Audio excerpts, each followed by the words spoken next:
जनतेच्या समस्या मांडण्यासाठी संवेदनशील माणूस असावा लागतो, तर संवेदनशील असणारा माणूसच दर्जेदार लिखाण करू शकतो, असे प्रतिपादन महावीर कॉलेजचे माजी प्राचार्य डॉक्टर सुनील कुमार लवटे यांनी केलं।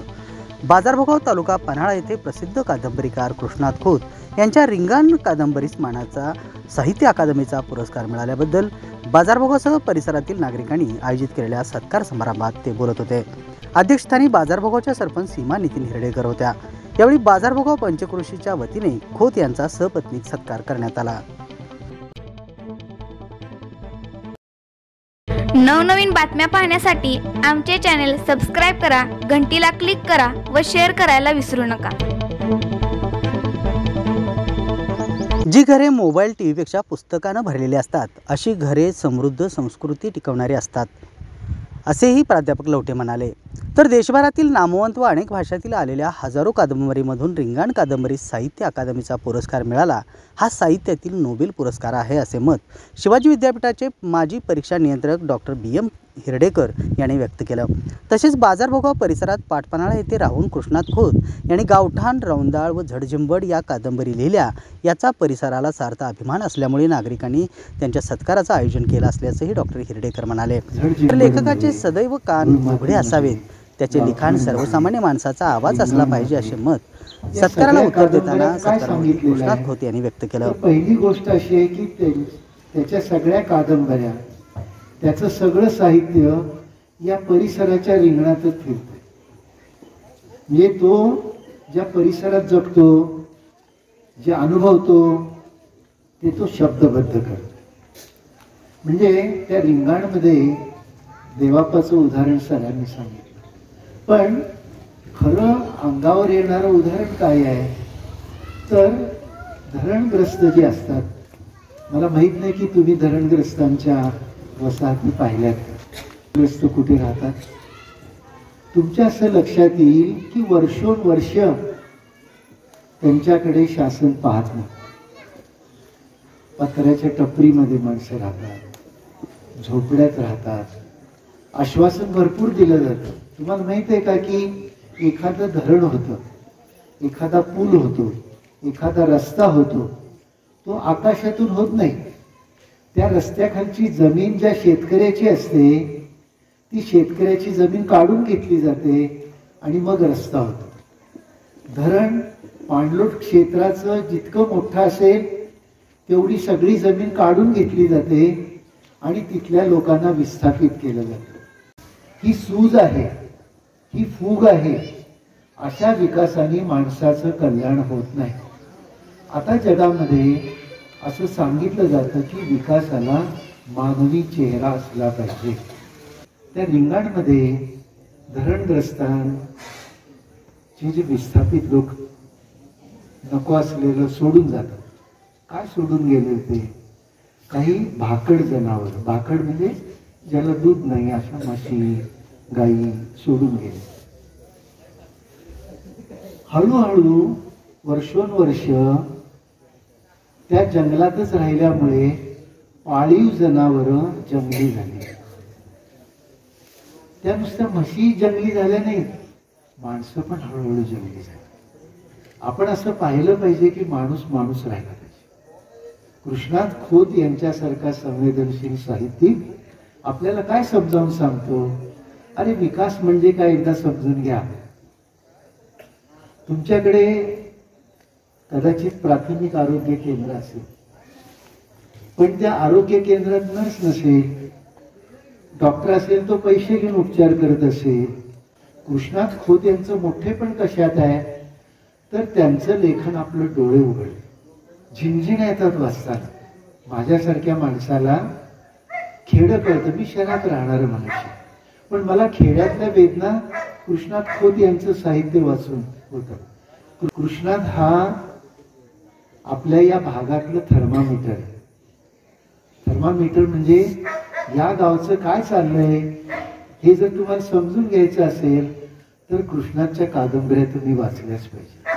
आपल्या परिसरात राहणारे, विशेषतः आपापल्या परिसरात राहून त्या परिसराशी समरस होऊन, प्रामाणिक राहून, त्या मातीमध्ये पाय रोवून, इथल्या परिसराचा अभ्यास करून, इथल्या माणसांचा अभ्यास करून दुसरा कशाचाही मोह न करता जी माणसं सातत्याने लिहित राहिलेली आहेत अशा माणसांना हे पुरस्कार मिळालेले आहेत. कृष्णात सर, मला अभिमान वाटतो तुमची कादंबरी वाचताना. आता अलीकडेच मी वाचली, म्हणजे 17 नंतर लवकर अजून वाचायला पाहिजे होती, की ही कादंबरी एक वैश्विक प्रश्न घेऊन समस्या मांडणारी कादंबरी आहे. तो वैश्विक प्रश्न काय आहे? जगातले सगळेच विस्थापित, जगातले सगळेच लोक इकडून तिकडे जातात. काही वेळा भूकंपामुळे जात असतील, काही पुरामुळे जात असतील, काही युद्धामुळे जात असतील, पण काही देशाने ठरवलेल्या विकासाच्या गोष्टी आहेत.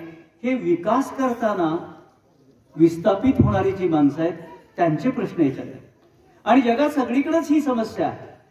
युनेस्कोच्या पुढे जे प्रश्न आहेत की निसर्ग कसा वाचवायचा, निसर्गाच्या सानिध्यात राहणारी वनचर माणसं जी आहेत, वनचर प्राणी आहेत, तिथे राहणारे वनवासी कसे वाचवायचे, आदिवासी कसे वाचवायचे, प्राणी वाचवायचे का याना वाचवायचे का दोघांनाही वाचवायचे, असे प्रश्न आणि त्या प्रश्नातलं गांभीर्य हे सगळं या रिंगांमध्ये आहे.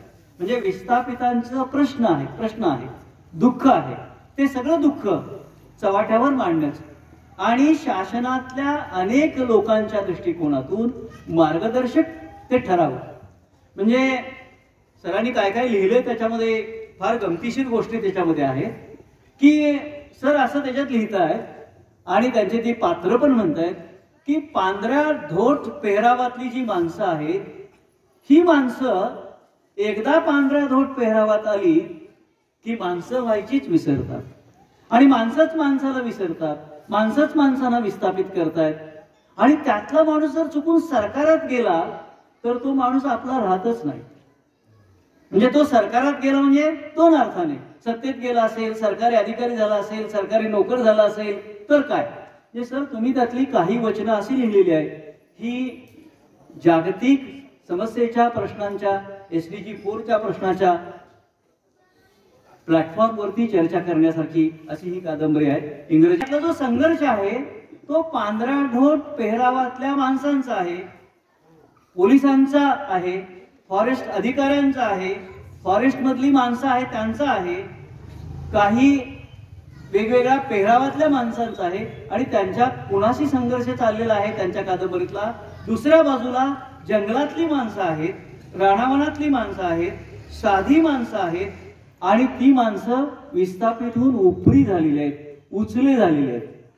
एक प्रसंग त्या कादंबरीत असा आहे की विस्थापित झाल्यानंतर ही माणसं ज्यावेळी त्या पालात त्यांच्या राहायला जातात त्यावेळी तिथून बाहेर पडून ज्यांच्या शेतीला पाणी मिळते ही विस्थापित होऊन धरण बांधल्यामुळे त्यातला तो हिरो देवाप्पा ऊस मोडतो, ऊसाचं कांड घेऊन येतो. त्या एका गोष्टीवरती त्याला तो शेतकरी ज्या भाषेत बोललेला आहे, ज्या भाषेत त्याचा अवमान केलेला आहे, ज्या भाषेत त्यानं तुझं पाय मोडीन वगैरे इथपर्यंत धमकी दिलेली आहे, हा संघर्ष इतक्या बारकाईनं सरांनी टिपलेला आहे. तिथे वाचताना आपलंही रक्त तापतं की अरे त्यांना विस्थापित अशासाठी केलं की तुम्ही सुस्थापित व्हावं म्हणून, त्यांना विस्थापित अशासाठी केलं की तुमच्या शेतीला पाणी मिळावं म्हणून, त्यांना विस्थापित अशासाठी केलं की तुम्हाला साखर मिळावी म्हणून, आणि तुम्ही ऊस आल्यानंतर त्याला ऊस आणि एक कांड मोडायची सुद्धा मुभा नाही आणि तो उचल्या ठरतोय, तो उपरा ठरतोय. कधी कधी वाटतं की मी कधीच लोकांच्या बरोबर बोलत नाही, पण लोक खूप माझ्याशी बोलायला किंवा बोलतायत कारण ती बोलतायत म्हणून मी लिहितो. ती जर बोलली नसती, मी तर एकदा या ठिकाणी मोटरसायकल घेऊन यायचो, गाडी इथं लावायचो आणि इथं त्यावेळी वडाप होतं, त्या वडापची वाट बघून उभा राहायचो. अरुण तळेकर इथं आहे, ती सगळी मंडळी म्हणायची, त्या संभाजी गुंड माऊलीचं दुकान आहे त्याला विचारायची की सर कळायला नोकरीला आहे, निम्मा प्रवास करतायत मोटरसायकल, इथून तिकडं हे असे का जात आहेत. आता ते म्हणले मला काय माहिती नाही, ते इथं थांबतायत, बसतायत आणि जात आहेत एवढंच मला माहिती आहे. पण मी सर सांगतो, मी तेव्हा राऊंडाला कादंबरी लिहितो, अनेक शब्द मला त्या टेम्पो वडाप मध्ये मिळाले, बायका बोलायच्या त्या टेम्पो मध्ये मला मिळायचे खूप. कुणाला काय माहित असायची गरज नव्हती. लेखकाचे कान सदैव उघडे असतात आणि तो सतत ऐकत असतो आवाज, शांत आवाज ऐकतो, कोलाहल ऐकतो आणि त्या कोलाहलातली शांतता तो शोधतो. तो शांततेचं प्रतीक आहे. या शांततेचा आवाज तो दीर्घ करत राहतो की ज्या कुठल्याही माणसाला आवाज नाही, लेखक त्या माणसाला आवाज देतो. लेखकाला त्या माणसाचा आवाज व्हायला पाहिजे. सामान्यातल्या सामान्य माणसाला कुठल्याही जरा जरी काही झालं तर लेखकाला त्यातलं असामान्यत्व दिसतं आणि म्हणून लेखक लिहित असतो. नदीतून पाणी वाहतं आणि पाणी वाहताना सामान्य माणसाला त्यातलं असणारे सगळ्या जगाला दिसतं ते पाणी वाहतेलं दिसतं, पण लेखकाला त्यातलं कसपट धडपडत निघालेली दिसायला पाहिजे. धडपड ती कसपटात दिसली पाहिजे, कारण कसपटाला कुणाच्या दृष्टीने किंमत नसते, पण लेखकाच्या दृष्टीने कसपटच खूप महत्वाचं असतं. आणि लेखकाला कसपट होता आलं पाहिजे म्हणतो. त्याला फार सन्मानानं वागावं हे ठीक आहे, आता त्याला खूप सन्मान द्यावा ही गोष्ट अपेक्षित नसते, कारण लेखक ही गोष्टच अशी आहे की तो स्वतःची स्वतःवर टीका करायला लेखक शिकतो. मी जे जे लिखाण केलं म्हणजे रावसाहेब पाटलांच्या कीर्तनामध्ये आम्ही रौंडाळा सगळं वाचून काढत होतो. दररोज काही प्रकरण वाचून काढायचे आणि तिथं बसायचं. मी झड जिंबड ह्या ठिकाणी लिहिलं. मी बरकीच्या असणाऱ्या बुरंबाच्या असणाऱ्या ओढ्यावरती रात्रभर मुक्काम केला एकदा पावसात. पाठीमागचं पुढचं सगळं ते मी विसरलो नाही, ते माझ्या लेखनात आलं. पाठ पडल्यानं खरं माझ्यावर असं प्रेम केलं, मला कधीही कुठल्याही ठिकाणी डिस्टर्ब तुम्ही म्हणता तसं केलं नाही. कधीही कुठल्या व्यासपीठावर बोलवलं नाही. मी पाठ पडण्याचा आभार मानतो. कोणत्याही मी व्यासपीठावर आलो नाही म्हणून कधी राग मानला नाही. माझ्याकडं माझी अशी स्थिती झाली की खोत सरांच्याकडे जायचं आहे म्हटल्यानंतर काहीतरी काम असलं विशेष असलं तरच जायचं म्हणजे माझा दिना चढून लोक उभं यायला. मी ठराविक वेळेलाच फक्त बाहेर पडायचं फिरायला, आणि फिरताना कुठलीही म्हातारी म्हणायची फिरायला निघाला असेल बाबा, की फिरायची वेळ झाली तिची. त्यानं राजू काकांची माडी मला खूप काही गोष्टी देत होती, कारण राजू काकांच्या असणाऱ्या अंगणामध्ये इतकी माणसं गावातली यायची आणि त्या गोष्टी मला द्यायची. ते माझं साहित्याचं भरण पोषण होतं असं मला वाटतं.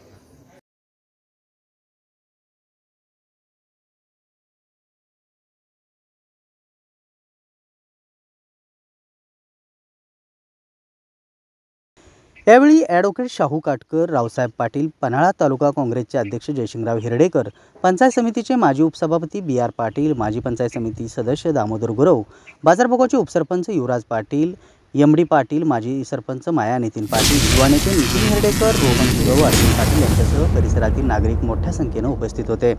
सूत्रसंचालन बाबासाहेब पाटील यांनी केलं.